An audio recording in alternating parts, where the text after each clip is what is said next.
后来继续来看，韩国的新山台积电来宣布着2023年员工的分红，总额是超过1001亿的台票。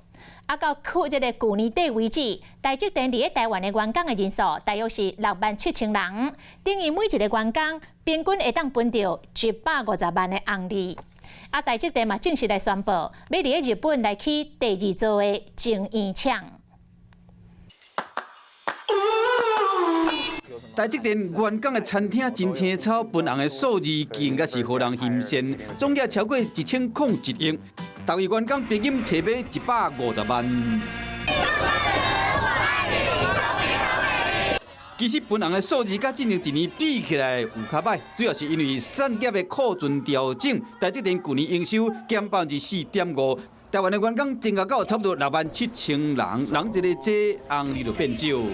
在产能的扩充上面，甚至于说像海外设厂，所以很多资深工程师到了亚利桑那之后的话，那么台湾的这个部分的人才势必会要进行大规模的填补。台积电国内国外积极的扩厂，人才需要是有加无减。有伫研究替代役，嘛是补充人力的方法之一。6月25进前，硕士以上的役男拢会当申请，而且内政部统计，超过70%役男会继续留任，定是提早进入台积电。只能说是不无小补。毕竟的话，就是说台积电所需要的工程师，绝对不是一个新手的工程师。联发科或者是说像其他的半导体材料厂商，他们的话其实才会有比较实际性的一个帮助。英特尔、三星、美光等世界大厂，拢是真专力伫找高科技人才。台积电找人才嘛，一定都要放眼国际，安尼抢人才才袂抢输人。